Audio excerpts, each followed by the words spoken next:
থেকে একটা কমিশন পান এবং যে ফার্মেসি থেকে ওই ওষুধগুলি এবং ডাক্তার কিন্তু নির্দিষ্ট করে বলে দেয় যে আপনারা ওই ফার্মেসি থেকে গেলে এই ওষুধগুলি পেয়ে যাবেন। তো তখন যখন ওই ফার্মেসি থেকে এই ওষুধগুলি নেওয়া হয় তখন ওই ফার্মেসি থেকেও ডাক্তাররা একটা কমিশন পেয়ে থাকেন। খামার সেক্টর, পোল্ট্রি সেক্টরে যদি আপনি লাভবান হতে চান আপনাকে মৃতব্যয়ী হতে হবে। আপনি নিজে যদি কিছু না বোঝেন তাইলে এই সেক্টরে আপনি আসলে লাভ করতে পারবেন না। আসসালামু আলাইকুম দর্শক, স্বাগত আপনাদেরকে আমাদের চ্যানেলের নতুন আরেকটি ভিডিওতে। আশা করি সবাই ভালো আছেন। আজকে আপনাদের সঙ্গে গুরুত্বপূর্ণ একটি বিষয় নিয়ে আলোচনা করব। আশা করি পুরো ভিডিওটি না টেনে দেখবেন। ভিডিওটি শুরু করার আগে বলতে চাই, এই ধরনের ব্রয়লার সম্পর্কিত বিভিন্ন ধরনের তথ্যমূলক এবং পরামর্শমূলক ভিডিও পেতে আমাদের এই চ্যানেলটিকে অবশ্যই সাবস্ক্রাইব করে রাখবেন এবং আমাদের এই ভিডিও সম্পর্কিত কোনো ধরনের মন্তব্য, মতামত, পরামর্শ থাকলে অবশ্যই কমেন্টের মাধ্যমে জানাতে পারেন।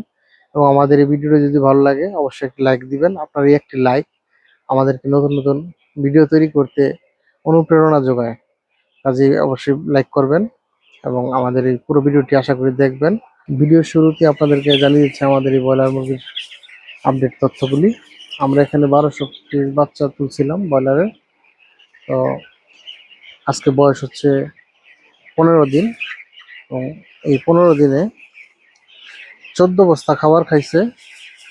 আর এভারেজ ওজন আছে 580 গ্রাম প্লাস, প্রায় 600-র কাছাকাছি ওজন আছে এভারেজে। বয়স 15 দিন, 14 বস্তা খাবার খাইছে। এখানে ব্রয়লার এ প্লাসের বাচ্চা আমরা নিয়েছিলাম।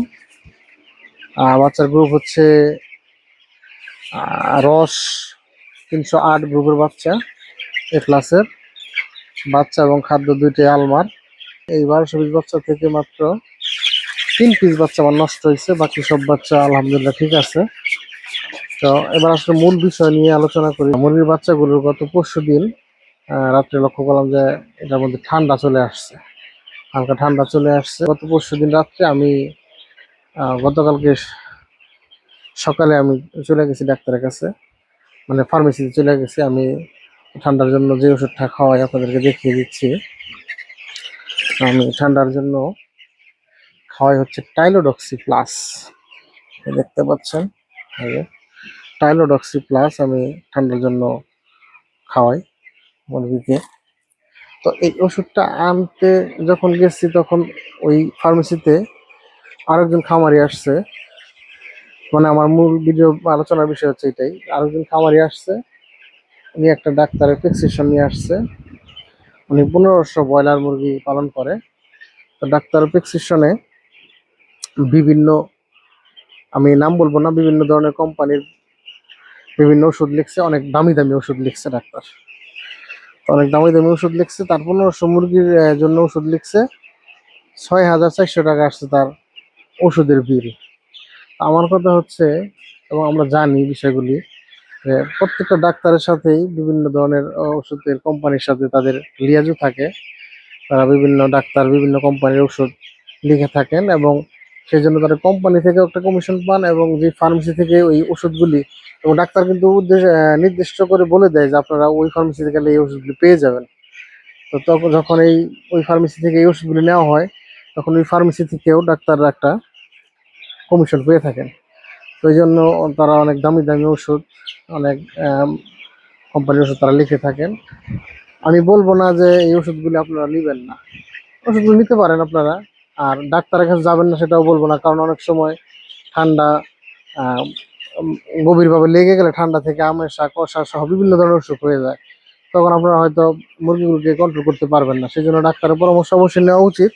কিন্তু যারা বুঝতে পারেন যে মুরগি ঠান্ডা লাগছে, শুরুতেই যদি তারা এই রোগটা নির্ণয় করতে পারেন যে আমার মুরগি ঠান্ডা লেগে গেছে, তখন তারা এই ওষুধগুলি, আমি যে ওষুধটা ব্যবহার করি টাইলোডক্সি প্লাস, এটা কিন্তু কোনো এরে তেরে কোম্পানির ওষুধ না, এটা কিন্তু এসিআই এর ওষুধ, ঠিক আছে? আপনারা এই ওষুধটা ব্যবহার করতে পারেন। আমি ওষুধটা গতকালকে সকাল থেকে শুরু করছি ব্যবহার করা এবং গতকালকে বিকেলে বা সন্ধ্যায় আমি দেখছি আমার মুরগির ঠান্ডা মোটামুটি 50% কন্ট্রোলে চলে আসছে এবং আজকে সকাল লক্ষ্য করছি যে মোটামুটি ঠান্ডা নাই আমার মুরগির। তো যাই হোক, ঠান্ডা থাক বা না থাক, এই ওষুধের একটা নিয়ম আছে আপনার এই ভেটেরিনারি চিকিৎসায়, যে আপনার ওষুধের একটা ডোজ কমপ্লিট করতে হয় মিনিমাম 3 দিন এবং সর্বোচ্চ 5 দিন পর্যন্ত ডোজ কমপ্লিট করতে হয়। আমি 5 দিনের ওষুধই আনছি, আজকে দ্বিতীয় দিন চলতেছে আমার ওষুধের। আমি আরো একদিন খাওয়াবো, 3 দিন খাওয়ানোর পর আমি এটা গ্যাপ দেবো, কারণ হচ্ছে আমি গ্যাপ দিয়ে এই সময় একটা অন্য ওষুধ চালাইবো। কারণ আমি আবার 14, 15, 16 এই সময়ে খাদ্য যখন পরিবর্তন করি, ছোট খাদ্য থেকে যখন বড় খাদ্যে আমি শিফট করি, তখন আমি পাশাপাশি আমেশার একটা ডোজ করে ফেলি, এবং আমেশার ডোজটা আমি করি কক্সিকিওর দিয়ে। তো আমি ওই ওষুধগুলো নিয়ে আসছিলাম। আমি গতকালকে থেকে ওই ওষুধটা খাওয়ানোর চিন্তা ভাবনা ছিল, কিন্তু ঠান্ডা লাগার কারণে আমি ওষুধটা গতকালকে থেকে শুরু করতে পারি নাই। তো আমি এই 3 দিনই ঠান্ডা ওষুধটা খাওয়ানোর পরে আমাশার ডোজটা কমপ্লিট করে দেবো, এবং দেওয়ার পরবর্তীতে আবার এই 2 দিনের ওষুধটা যেটা রয়ে গেল ঠান্ডার ওষুধ, এটা আমি 2 দিনের খাওয়াই দিব। এবং আশা করি আমার এই বেসে ঠান্ডা নতুন করে আর ফিরে আসবে না ইনশাল্লাহ, আশা করি। তো যাই হোক, আমার এই ভিডিওটি বানানোর উদ্দেশ্য একটাই, যারা বুঝতে পারেন আপনার মুরগির যদি ঠান্ডা লাগছে এবং প্রাথমিক স্টেজে যদি বুঝতে পারেন, অবশ্যই আপনারা, আমি টাইলোডক্সি খাওয়াই, আপনার টাইলোডক্সি না খাওয়াইতে পারেন। এই ওষুধটার দাম খুব একটা কম তা না, এটা 100 গ্রাম পাউডারের দাম 340 টাকা। এই 100 গ্রাম, আমি 400 গ্রাম পাউডার আনছি 1200 মুরগির জন্য, 400 গ্রাম পাউডারের দাম হচ্ছে 1360 টাকা।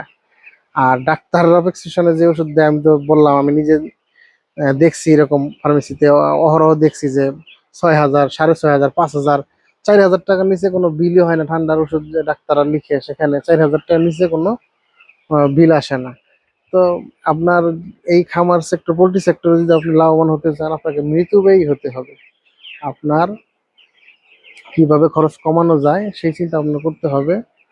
আপনি নিজে যদি কিছু না বোঝেন, তাইলে এই সেক্টরে আপনি আসলে লাভ করতে পারবেন না। যদি আপনি শুধুমাত্রই ডাক্তারের আহ, শরণাপন্ন আপনার বারবার হতে হলে, তাহলে আপনি এই সেক্টর লাভ করতে পারবেন না। কারণ তারা এখন আর ওই যে মানুষের মনুষ্যত্ব কিচ্ছু নাই, তারা শুধুমাত্র কিভাবে 2 পয়সা বেশি কোত্থেকে নেওয়া যায় সেই ধান্দা তাদের মধ্যে আছে। তারা বিভিন্ন কোম্পানি থেকে কমিশন পাওয়ার জন্য বিভিন্ন কোম্পানির ওষুধ, দামি দামি ওষুধ তারা লিখে থাকে, অথচ আমরা যেটা 1,000-1,200 টাকার মধ্যে সমাধান করতে পারি, সেটা তাদের প্রেসক্রিপশন অনুযায়ী গেলে 5-6 হাজার, 6,000, 7,000 টাকা বিল হয়ে যায়।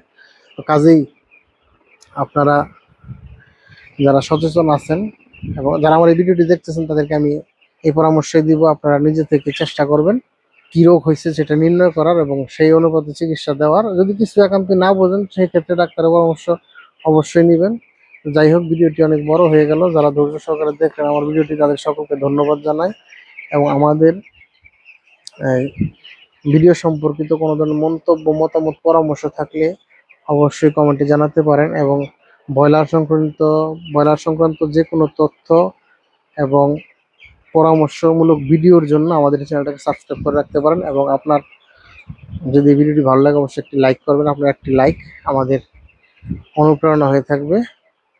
তো এখন এই পর্যন্তই, সবাই ভালো থাকবেন। আসসালামু আলাইকুম।